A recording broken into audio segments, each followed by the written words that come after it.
Hello, my name is Adrian, and in this video I will be showing my DIY wooden rower build. This video will not focus on the build process but rather on the thoughts behind certain aspects of the rower. The rower itself is loosely based on the Concept 2 Model A but mostly made out of wood and resembles more of a water rower.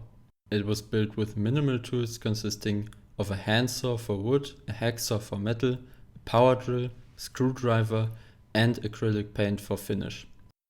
The materials I used were either on hand or could be ordered online as hardware stores are still closed in my area. Therefore, the build quality could be greatly improved with different and more fitting material or better tools, but in its current form it's still working without a problem after 4 months of daily use. Starting off, the frame is a 2 meter or 6.5 feet 9.5 centimeter or 3 and 3 1/4 inch square pine beam. The beam was smooth, so no sanding was necessary. The seat consists of a simple 20 by 30 centimeters or 8 by 12 inch board with 4 rollers attached on the underside. To stabilize it, I screwed 2 rollers and 4 wooden blocks on the side as opposed to guiding boards on the beam to reduce the chance of slipping out of the railing. 4 rollers would be optimal, but 2 rollers with furniture gliders are enough to prevent spinning and lockups. For the footrest, I simply cut a board in half, screwed it on the beam with metal angles and attached small wooden blocks to prevent the foot from sliding off. Old cargo straps make up the foot strap. Moving forward, the fan is a 65 centimeter or 25 inch rear bike wheel with 7 gears and a clutch. The gears enable a shift and drag without the need of a fan housing like the Concept 2 rower uses, a smaller gear requiring more force and enabling a higher drag, a bigger gear making it easier to pull.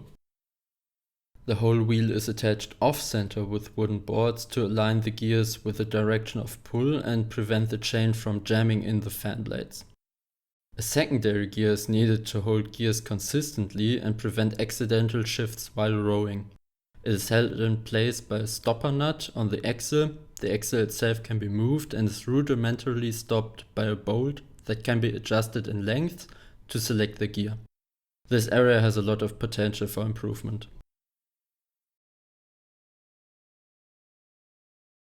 The 9 fan blades are made out of sheet metal, bent in a double L shape and bolted on the outside with a double nut to prevent loosening by vibration.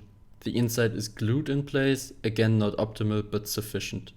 Wood or plastic as well as different attachment methods like cable binders could be used, but must be secure as air resistance is quite strong. The chain consists of 116 links and is way too short for me, so I had to use rope to lengthen it in both directions and to connect the handle and the bungee cord. Ideally, the length of the chain is as long as your pull from the start to finish to enable full contact on the gear. Nearly anything can be used as a handle. In this case it's a 2.5 centimeter or 1 inch round stave cut to little over shoulder width. To get the chain under the beam, the front foot is split in two and a pulley redirects it. Underneath, a pulley connects the chain and the bungee cord. This reduces the force of the bungee, making it smoother at the end of the pull. In my case, the chain and the bungee lay on the floor, but they could be attached loosely with U-nails to prevent rubbing. The whole rower is quite close to the floor, but different feet could increase height and improve comfort as well as give a slight incline to aid in the recovery of the stroke. Regarding the noise, the rower produces a deep, smooth sound typical for air-resistance cardio machines as it's spinning quite slow. With more fan blade area, this may be further improved.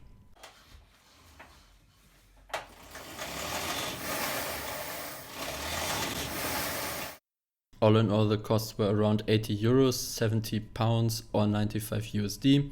Half of it for the new bike wheel, the rest split between wood, metal, chains and the bungee.